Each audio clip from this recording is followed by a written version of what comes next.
नमस्कार दोस्तों, मेरा नाम है आशुतोष और आप देख रहे हैं डायनामिक इम्पल्शन। आज के इस वीडियो में हम बात करेंगे 12 अगस्त 2021 के करंट अफेयर्स की। और ज्ञान को कभी भी छोड़ना नहीं चाहिए, इसीलिए वीडियो को अंत तक अवश्य देखिएगा। और मैं कल वीडियो नहीं डाल पाया था क्योंकि मेरे को बहुत फीवर हो गया था, तबीयत बिल्कुल भी ठीक नहीं थी। उसके लिए मैं माफ़ी चाहूँगा। वैसे भी 3 महीने हो चुके हैं रेगुलर वीडियोज़ डालते, तो ये आप मान सकते हैं कि मैंने एक दिन की छुट्टी ली थी।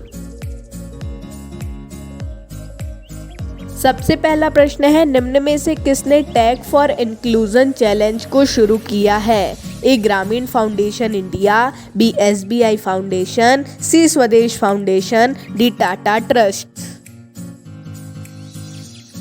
And the right answer is Grameen foundation India.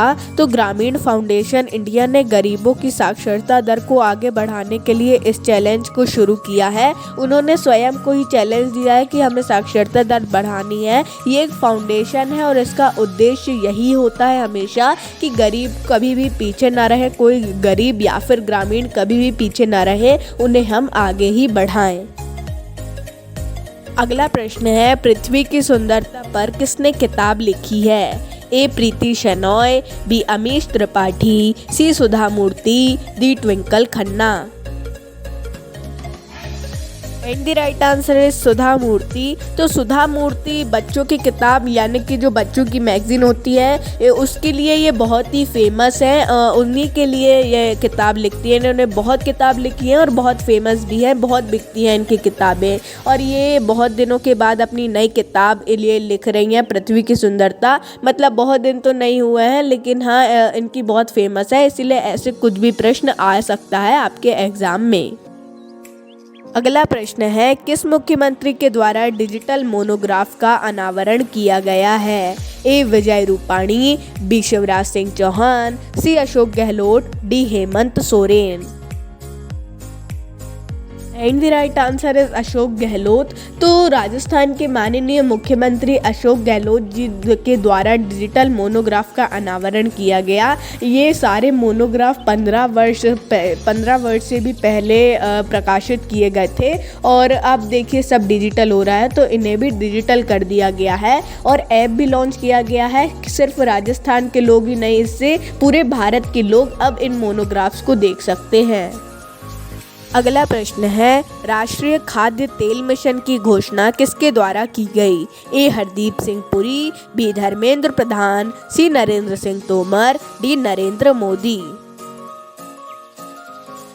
And the right answer is Narendra Modi. तो राष्ट्रीय खाद्य तेल मिशन माननीय प्रधानमंत्री नरेंद्र मोदी जी के द्वारा शुरू किया गया है और इससे आत्मनिर्भर तरीके से पाम ऑयल बनाने के लिए किसानों को जागरूक किया गया है। और उन्हें जो भी इसमें सुविधाओं की ज़रूरत होगी, उनके लिए अलग अलग योजनाओं की भी शुरुआत की जाएगी। क्योंकि पाम ऑयल अभी भारत में उतनी तेज़ी से नहीं बनाया जा रहा है और ये आत्मनिर्भर नहीं है उतना ज़्यादा, मतलब कि हमें बाहर से ही लेना पड़ता है। इसीलिए इसे शुरू करना आवश्यक था और बहुत ही अच्छा फैसला लिया गया है इनके द्वारा। अगला प्रश्न है, कोलकाता में पहली CNG बसों का अनावरण किसके द्वारा किया गया? A Shrikant Mehta, B Manoj Tiwari, C Mamata Banerjee, D Firhad Hakim. And the right answer is Firhad Hakim. तो पश्चिम बंगाल के परिवहन मंत्री फिरहद हकीम ने पश्चिम बंगाल की पहली CNG बसों का शुभारंभ किया और पश्चिम बंगाल में 1000 ऐसी बसों को लॉन्च किया, जिसमें से 80 इलेक्ट्रॉनिक बस भी थी। यहाँ पर सरहद हकीम हो गया है, लेकिन वो फिरहद हकीम है, मैं माफ़ी चाहूँगा। और इनको लॉन्च करने का एक ही उद्देश्य था कि पॉल्यूशन को कम किया जाए। अगला प्रश्न है, दुनिया का सबसे ज़्यादा डाउनलोड किया जाने वाला ऐप कौन बना है? A TikTok, B Google Meet, C Zoom, D Free Fire. And the right answer is TikTok. तो टिकटॉक दुनिया का सबसे ज़्यादा डाउनलोड किए जाने वाला ऐप बन चुका है। यह ऐप चाइना का है, लेकिन भारत में इसे बैन कर दिया गया है। पहले फेसबुक था इस स्थान पर, लेकिन अब फेसबुक को पीछे छोड़कर टिकटॉक सबसे आगे हो गया है। अगला प्रश्न है, 2100 तक भारत के जिले जलमग्न होने वाली रिपोर्ट किसके द्वारा जारी की गई है? ए भारतीय मौसम विभाग, बी भू विज्ञान मंत्रालय, C NASA, D none of these. And the right answer is NASA. तो नासा ने रिपोर्ट जारी की है और भविष्यवाणी करते हुए बताया है कि भारत के हर तटीय शहर जलमग्न हो जाएंगे इस सदी के समाप्त होते होते, यानी कि 2100 तक भारत के जो भी मुंबई हो गया, कोचिन हो गया और भी जो तटीय शहर हैं वो सब जलमग्न हो जाएंगे। पूरे तो नहीं लेकिन हाँ कुछ फीट तक वो सब जलमग्न हो सकते हैं। अगला प्रश्न है, फिट इंडिया फ्रीडम रन 2.0 किस मंत्रालय के अंतर्गत शुरू किया गया है? ए संस्कृति मंत्रालय, बी पर्यटन मंत्रालय, सी युवा और खेल मंत्रालय, डी सूचना प्रौद्योगिकी मंत्रालय।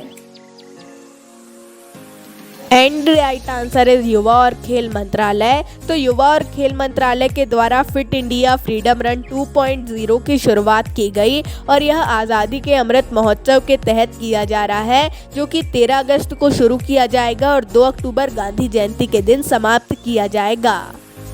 अगला प्रश्न है, भाला फेंक दिवस कब मनाया जाएगा? ए 6 अगस्त, बी 7 अगस्त, सी 8 अगस्त, डी 9 अगस्त, E none of these. And the right answer is 7 अगस्त। तो एथलेटिक्स फेडरेशन ऑफ इंडिया ने नीरज चोपड़ा के गोल्ड मेडल वाले ऐतिहासिक दिवस को आगे भी याद रखने के लिए 7 अगस्त को भाला फेंक दिवस मनाना शुरू कर दिया है। और ये आपको पूछा जा सकता है कि अगस्त में किस नए दिवस को शुरू किया गया या फिर किसके द्वारा शुरू किया गया है। किसी भी प्रकार के प्रश्न पूछे जा सकते हैं, इसलिए इसके बारे में अच्छे से समझ लीजिए। अगला प्रश्न है, भारत की पहली हाइड्रोजन फ्यूल सेल आधारित ट्रेन कहाँ शुरू की गई है? A Rajasthan, B Uttarakhand, C Haryana, D Delhi. And the right answer is Haryana. तो भारतीय रेलवे ने हरियाणा में हाइड्रोजन फ्यूल सेल आधारित ट्रेन की शुरुआत की है और यह भारत की पहली इस प्रकार की ट्रेन है। तो दोस्तों ये था अंतिम प्रश्न। मिलते हैं अगले वीडियो में। नमस्कार। Dynamic impulsion.